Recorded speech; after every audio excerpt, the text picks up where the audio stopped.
Hi, and welcome to the X22 Report. My name is Dave, and this is episode 336, and today's date is April 9th, 2014, and the title of this episode is UN is Preparing to Censor and Tax the Internet. We need to understand what the central bank, the U.S. government, actually wants to do. They already have control of the creation of money. They already have control over the corporate media.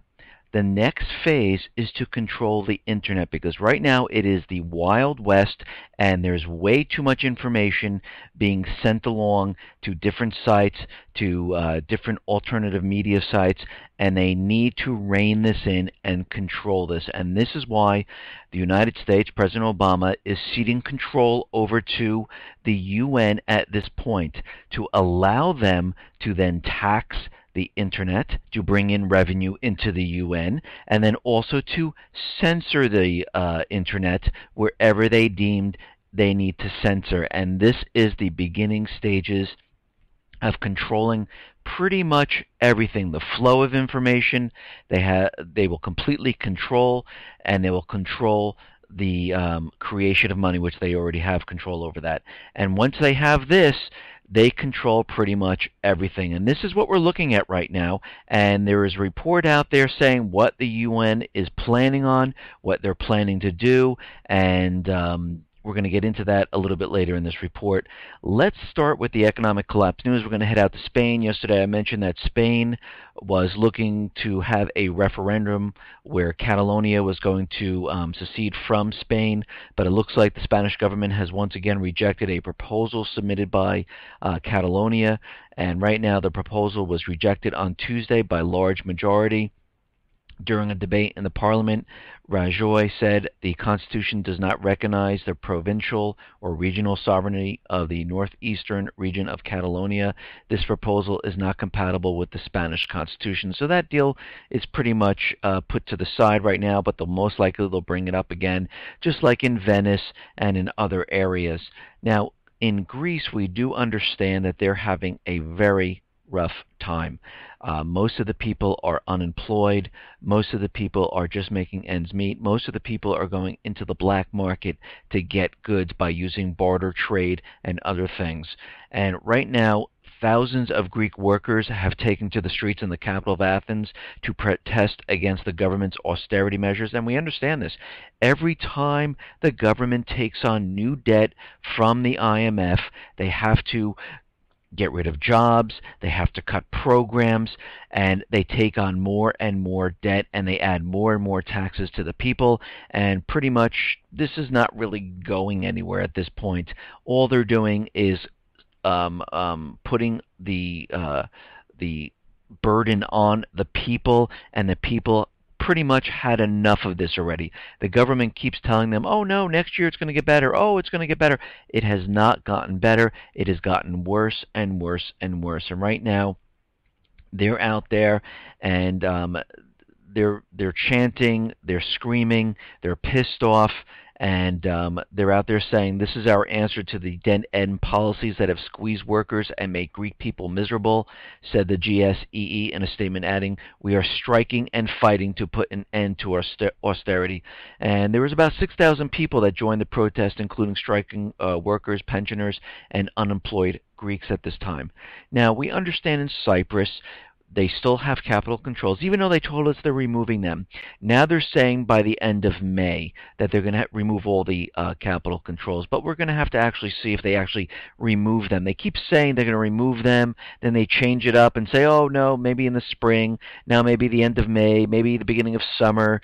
And they did this in the beginning when they had capital controls. They said 2 weeks, maybe a month, maybe 2 months, and they continually keep changing this, and they're still doing the same exact game. Now, Japan decided to increase their sales tax, and since they increased the sales tax from 5 to 8%, sales plummeted by 25% in Japan in one of their main department stores, and people are now not buying high-ticket items because it's completely out of their reach, and this looks like this might be a big problem in Japan, because they're doing the same thing that we're doing here in the United States. They're printing money.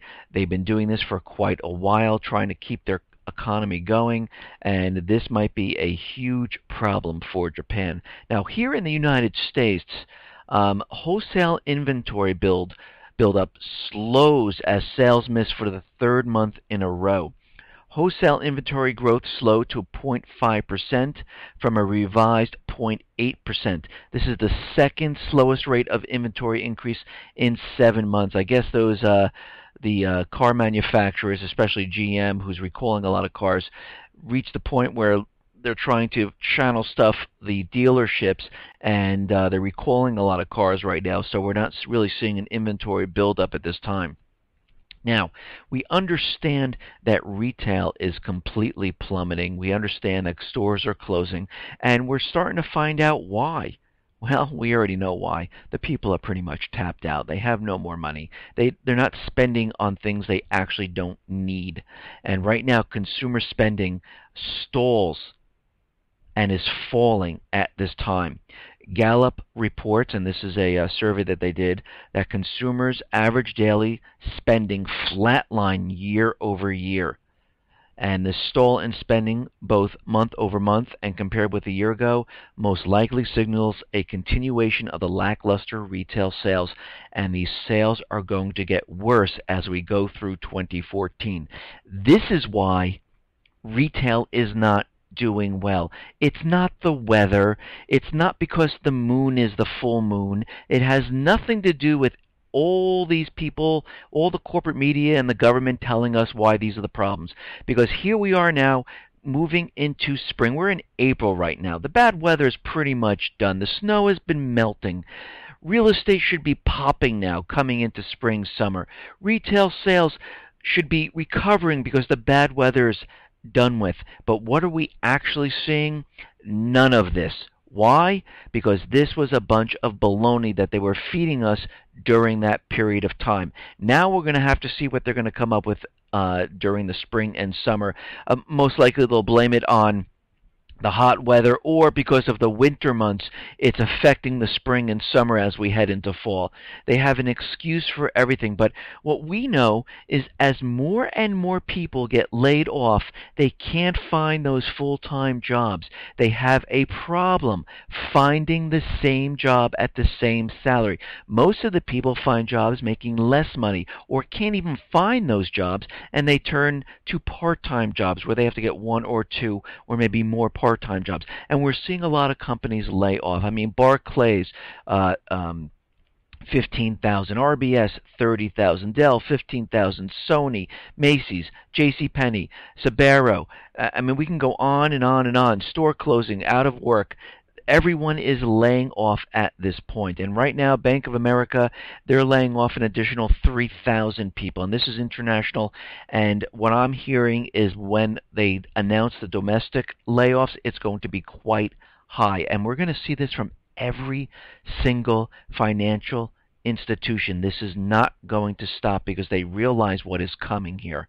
Now, I talk about real estate quite a bit, and as everyone knows, because I'm tracking real estate, we want to know where it's going. We don't want to hear the corporate media. We don't want to hear the president. We don't want to hear about the Fed saying retail is rebounding, everyone should be in, just like the stock market. We want to know what's going on and what the insiders are doing and what everyone is doing that no one's talking about. Well, what we are seeing is everyone's getting out of real estate right now. All those people, the big money, leaving real estate. They understand it's time to get out.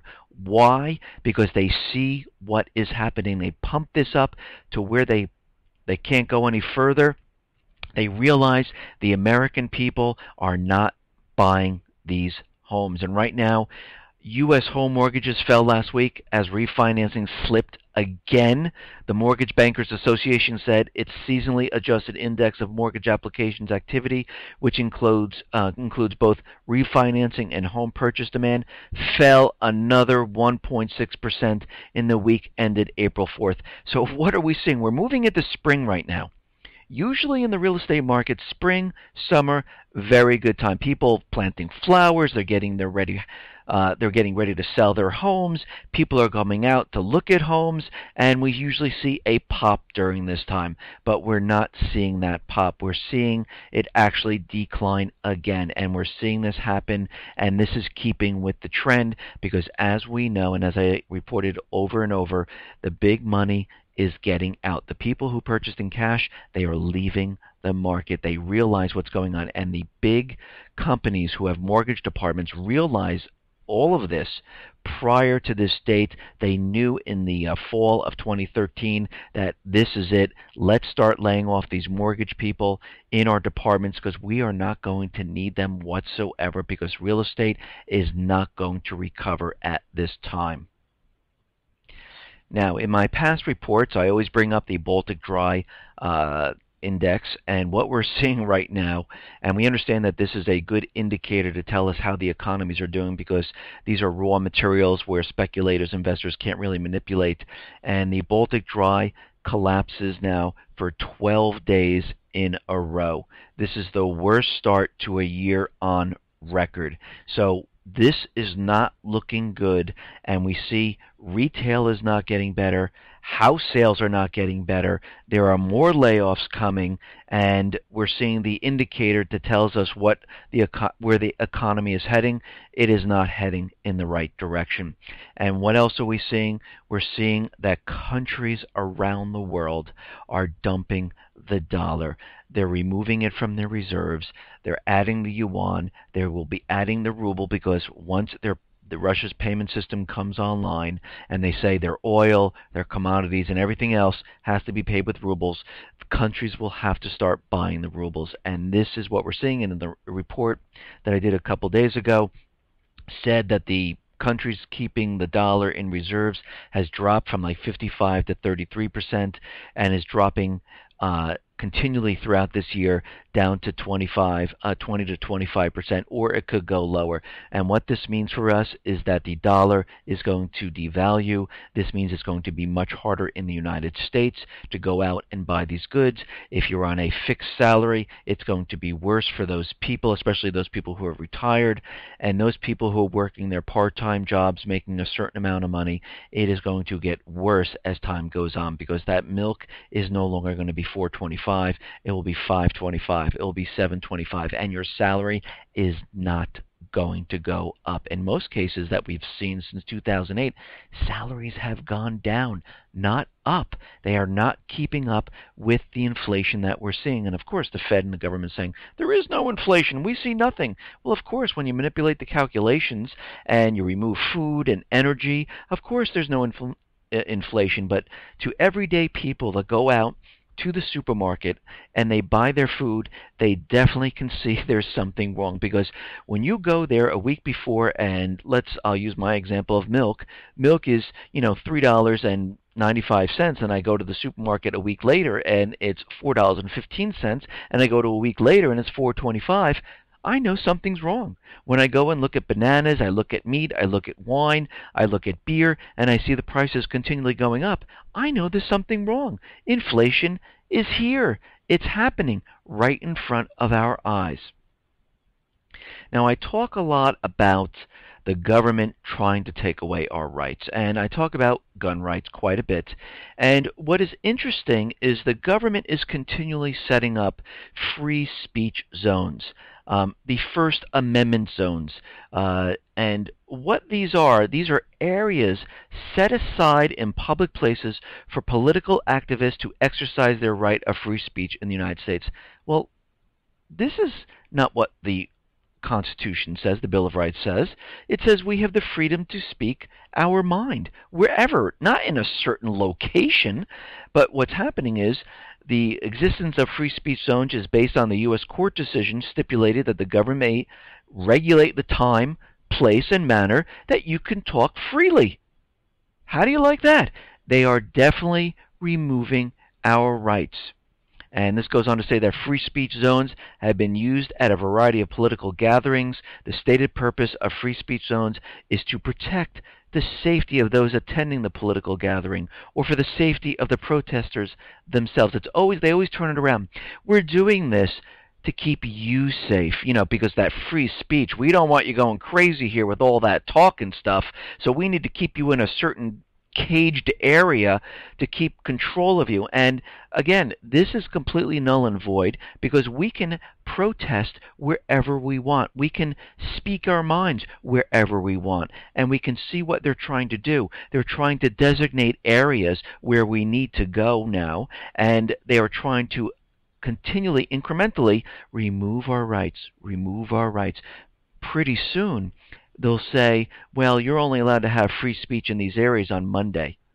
Pretty soon, they'll say on Monday between the times of 9 and 11, you can have free speech. If you want to protest the government, I'm sorry, you'll have to wait until March of 2015 on the 13th of the day that you can protest the government in a public area.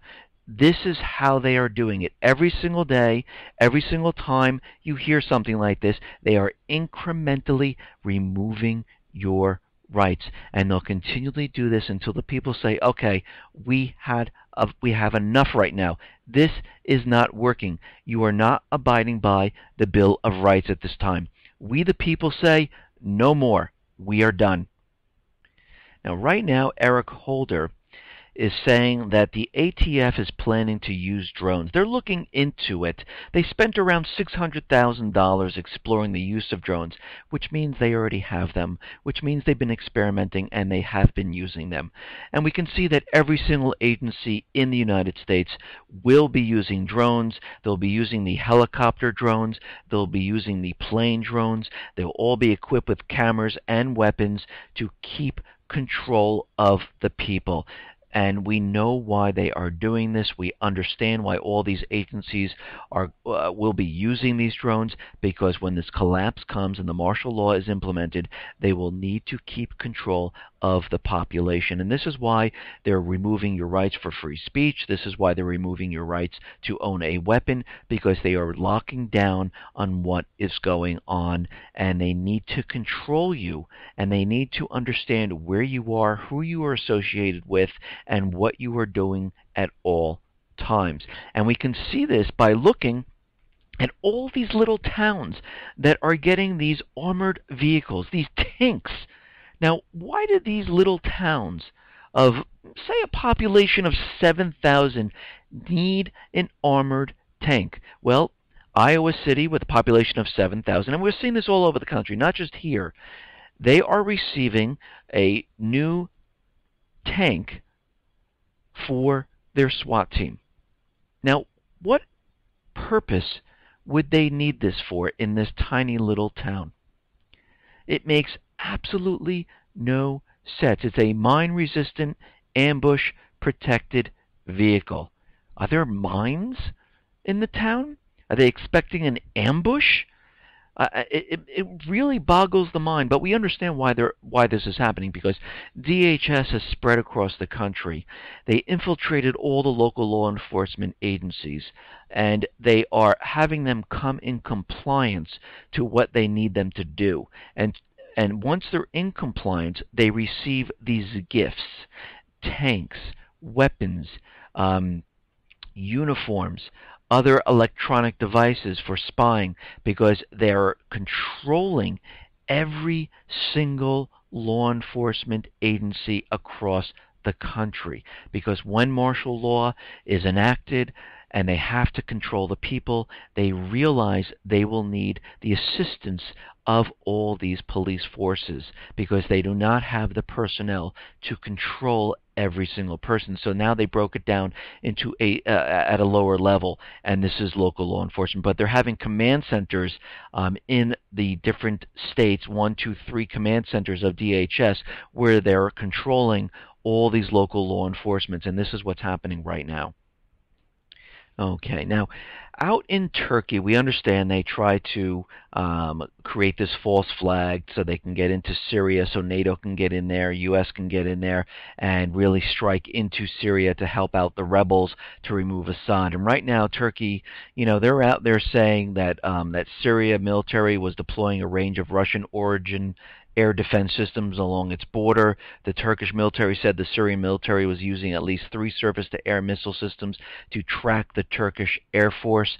The military identified the systems as the SA-2, SA-5, SA-11, and SA-17, and they locked on to the Turkish fighter jets as they flew close to the Syrian border.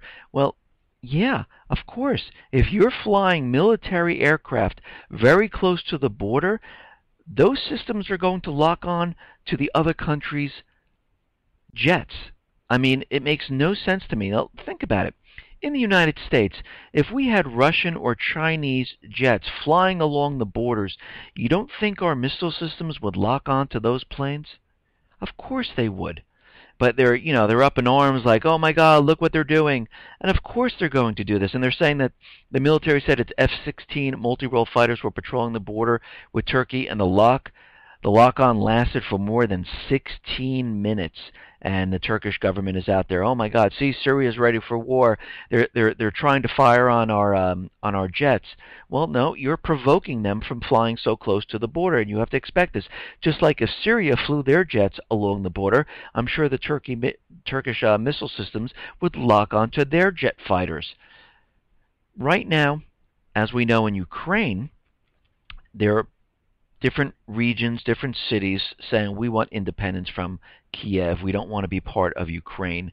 And we understand that there are paid mercenaries now U.S. paid mercenaries being brought into Ukraine to maintain control. We understand they're coming down on the people very hard. Of course, the United States is not out there saying the people want democracy and freedom. And of course, that's completely gone because they already have the puppet government in place, so they don't really care about the people at this point anymore. And now, of course, they're calling them terrorism. And right now in Ukraine, they're giving these people, the pro-Russian terrorists, 48-hour ultimatum.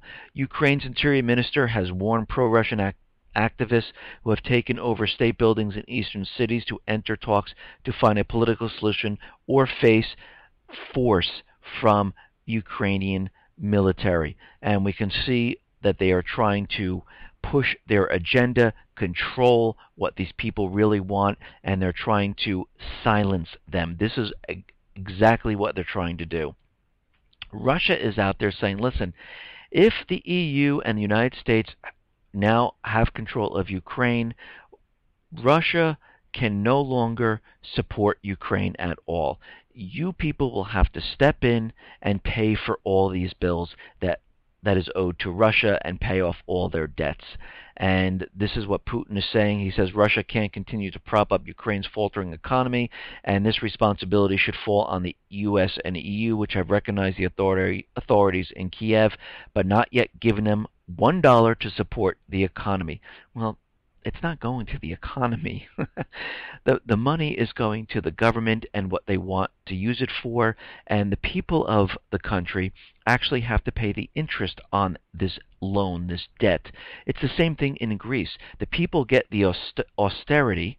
The people in Ukraine get the austerity. The government and what they want to use the money for goes to different areas. It doesn't go to the people. It doesn't go to pay off debts. It doesn't go for anything like that. And again, this is how it works every single time. The people will suffer, they'll lose more jobs, they'll pay higher costs in energy, and eventually the people will say, this is ridiculous, Crimea is doing so much better, why aren't we with them? And this is why you see the cities and different regions in Ukraine right now fighting for the same thing Crimea wanted. Now, Russia is going to protect itself against these sanctions, which there really aren't sanctions against Russia at this point. I've said this quite often. It's only on individuals and on one bank. And right now, Russia is saying, if there are more sanctions coming and they actually place it on Russia, we want to de-invest from the West completely right now. As the U.S. and Europe escalate talks of sanctions, Russia is recommending companies unregister abroad and bring their shares to Moscow Exchange to protect from possible future sanctions and provide economic security. Companies that have listed shares on the New York Stock Exchange, London, need to seriously reconsider and move these over to Russia. And this is what they're saying right now, to protect themselves, to hedge their bet against what might be coming. And right now, it's not in the near future that they're going to do this, but it doesn't mean they're not going to. Now, since Crimea has joined Russia, and the bases there in Crimea, were Ukrainian bases. They are now returning the weapons back to Ukraine. The Russian military is ready to hand over by June all Ukrainian weaponry left in Crimea after its reunification with Russia, if Kiev provides transportation on schedule.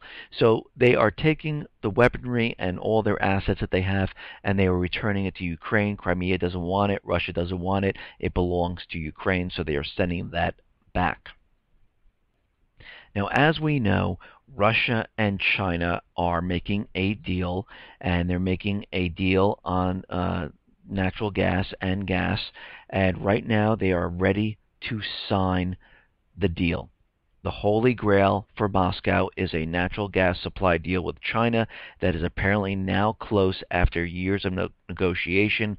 Russia's Gazprom and China are poised to conclude a gas supply contract in the coming weeks, and they are going to sign this, and they're hoping that this is signed by May. And this is going to be a huge problem for the West, because all this going back and forth is going to completely bypass the dollar. They're going to use either the yuan or the ruble. The dollar will be completely bypassed, and this will eventually hurt the West, not Russia or China. Now, we understand that NATO is building up military assets, armed forces, all around Russia in Europe, and right now NATO is going to triple the Baltic fighter jets as of May. A NATO military official says the Western military alliance will triple its number of fighter jets patrolling over the Baltic region from the next month. It is 3 times higher than the normal number, beefing up NATO's presence in Eastern Europe.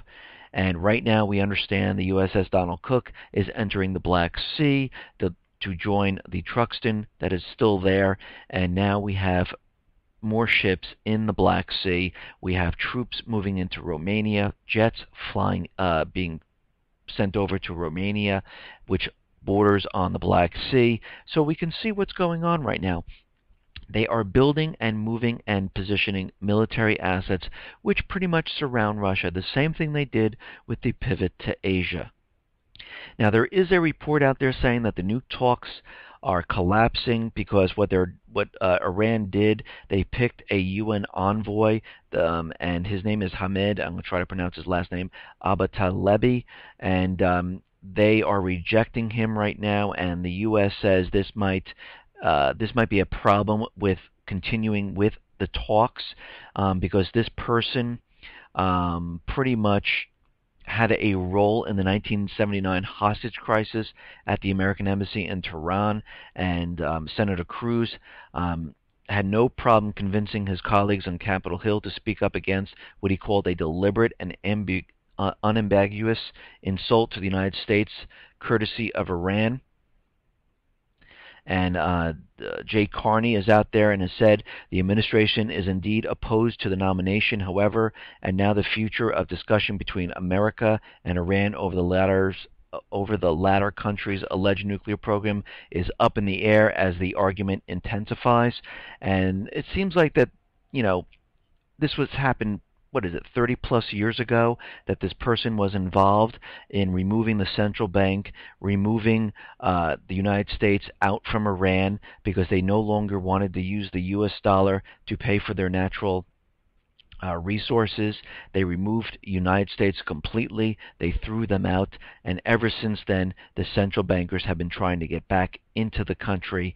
And again, this person had a hand in it 30 years ago, and it's absolutely ridiculous because look what the United States has done in the last 30 years and how many regimes and how many countries they overthrew and killed these leaders in these countries to take over just to put the central bank and to put their natural resources back on the U.S. dollar. So if you really look at this, I mean, they're just using this to say this is why the deal is not going to go through. And it seems like they do this every so often to say that Iran is doing something, because I think they're looking for a way to completely blame the disintegration of the talks on Iran so they can say, okay, the only option we have left is to move in and strike them, or the talks are falling apart, and they created this false flag event where a nuclear weapon went off in the United States, and it's time to go in and attack them so we can take all blame off the central bank and the United States government and blame Iran for this or blame Syria for this, and we are ready to go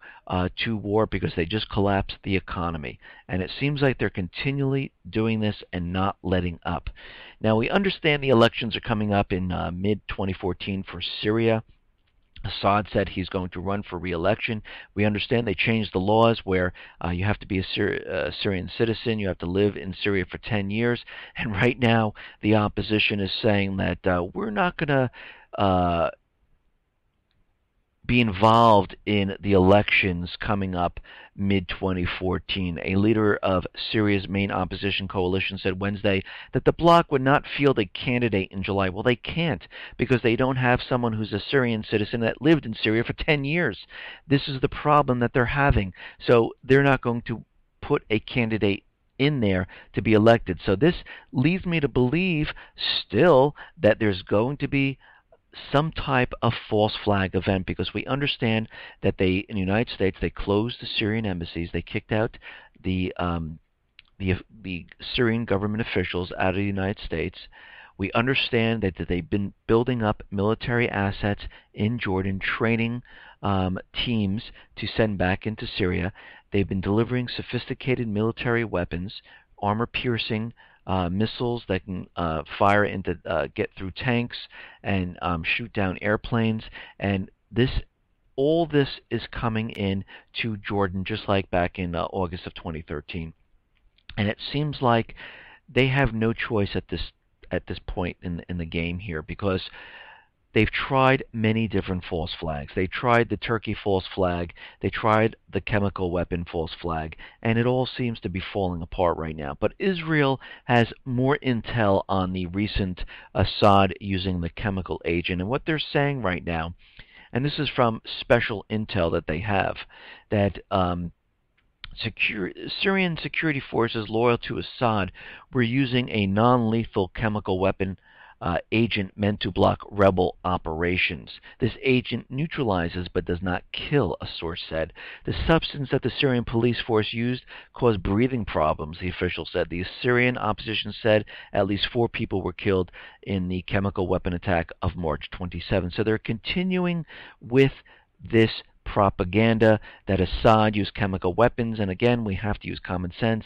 The UN Security Council is right there removing chemical weapons. Why would he bring out chemical weapons and use them right in front of them again? It makes no sense whatsoever. His motive of doing this is not there, but the motive on the other end is there. The motive for the paid mercenaries, the rebels, the central bankers, the United States. They're losing the battle. They need to do something to get Assad removed from government. They need to get into Syria, and that's why you see these false flags happening, because their motive is to remove Assad any way they possibly can, and this is why you see all this happening. Now, Russia is accusing the West of blocking steps to protect Syrian chemicals from the rebels, and they're trying to remove the chemical weapons. Russia is accusing the West of limiting their efforts to guard the Syrian chemical arms shipments, and of course they are, because they want to blame Assad for stalling. They want to say, oh look, he's not really removing chemical weapons, and again, all of this is not working. They pretty much have run out of small false flags, excuses, war crimes, humanitarian crimes. All these things are pretty much done at this point. We might see 1 or 2 more, but they're not going to go anywhere, and they realize they really can't push this anymore. So what they need to do is they need to take the next step, and we know what that next step is. We understand they're going to push their agenda forward, and we're going to see something here in the United States. They're pretty much running out of time here if they really want to move something, and we understand that they're going to do it, because why would they bring in more sophisticated weapons? Why do they have bases all along Jordan training these people to go into Syria? Why did they close the Syrian embassies and remove and tell the government officials to get out of the country? Because they are planning on something really, really big. Now, if we look at what is happening with the internet. We understand the government wants to control the internet. They've been trying very hard to control what is going on here. They pay people to go on different sites to try to convince people that this is not happening. We understand they're called trolls. This happens quite often all over the place. You probably see them on YouTube a lot, or you see them in forums. You see them, I mean, we've seen them in the People. We've seen trolls there. We've seen trolls on YouTube. If you see these people, knock them down. It's usually the people that are always arguing the opposite, and they continually doing it with no proof or anything like that, and they just continually go on and on and on and on. If you see these people, just give it to them, and give them the facts, give it to them, and knock them down. But what's happening is the president, following the Obama administration, who decided to cede U.S. control over the key elements of the Internet's architecture, experts and former officials are warning that the United Nations and its largely autocratic member regimes are already plotting to tax and censor the World Wide Web, and we know they will do this. UN would almost certainly start small, like they always do, incrementally, perhaps levying tiny fees on certain web-based activities or regulating content that virtually everybody would find objectionable before quickly expanding the global internet regime to raise vast sums of taxpayer cash while censoring free speech. And this is a huge problem. Right now, the UN depends on countries in funding their missions and funding the UN. And what we're seeing right now, if the UN has the ability to impose taxes on the web, it would allow them to free itself from the last remaining constraint on its growth and power. The fact that it currently depends on other governments for funding would no longer be there, and they would be able to fund themselves. And in what way would they be able to fund themselves? Well, they would be able to fund their own army, their own police, their own tax collectors, their own regulators, bureaucrats, and global tyranny without any remaining constraints. While the outfit, often blasted as the Dictators Club, has floated proposals to tax everything from billionaires and financial transactions to carbon emissions and air travel, the prospect of global internet tax could be even more appealing and would benefit the UN in ways we can't even imagine. They would be able to control the entire internet. They would be able to fund everything that they're doing. And we can see this would be the one world government that everyone has been talking about. And we can see they are pushing this agenda, and former U.S. officials have also issued similar warnings in recent weeks. And we can also see the UN implementing an internet kill switch. So when things happen, they can just shut it off in different locations whenever they want. This is a huge problem to the freedom of the internet, the freedom that we enjoy here in the United States and many other countries. It would be controlled by a higher power. This would bring the whole thing full circle. Control of money creation, control of corporate media, control of the internet and what people are seeing. Okay, now Homeland Security is having drills now that simulate dangerous World Series scenario at PNC Park, which is very interesting how they're always doing these drills, and some of these drills actually come true. And right now, several law enforcement agencies gathered Tuesday at PNC Park for a Homeland Security training exercise that gets some of the area near the Pittsburgh Pirates ballpark off limits to the public. The city's Office of Emergency Management and Homeland Security, the U.S. Army National Guard, the Ohio State Civil Support Team, and PNC Park Security will conduct the exercise. In this particular case, they are oriented towards weapons of mass destruction. Generally, it will involve suspicious packages being located by PNC Park personnel, and the scenario is a World Series event. It's not the first time that this has happened, and we know that Homeland Security does many, many of these types of drills. And usually when this happens, they are planning on doing something. And we know that something is about to happen. We understand that they've been planning and scheming this next false flag event. And this is why everyone needs to be prepared. This is why everyone needs to continually purchase the water, the food, the weapons to protect your family, batteries, lights, solar lights, medical devices, medicines, toiletry. You need to continually do this because people say, oh, no, look, it blew over this time. It's not a big deal. But it's better to do it incrementally, slowly, so you have time. And now is the time, if you haven't started, to really start doing it. If you have been doing it, continue what you're doing. Because when you look back, when the event actually occurs, you're going to say, thank God we did this. And all the other people around the world who haven't done this are going to be struggling to find food, struggling to find water. They'll be in the dark. They will not have the ability to protect their family. They will, out of fear, they will go from house to house to find those people that have these supplies. This is why we need to protect ourselves. Yes, in a neighborhood, if you can make friends, you have groups together, talk about this, but there's very few people that will listen at this point because most of them are sleeping. Most of them do not believe. They only believe when it actually happens. Listen, everyone, thanks a lot for listening. Be well, be safe, and especially be prepared. Thanks a lot.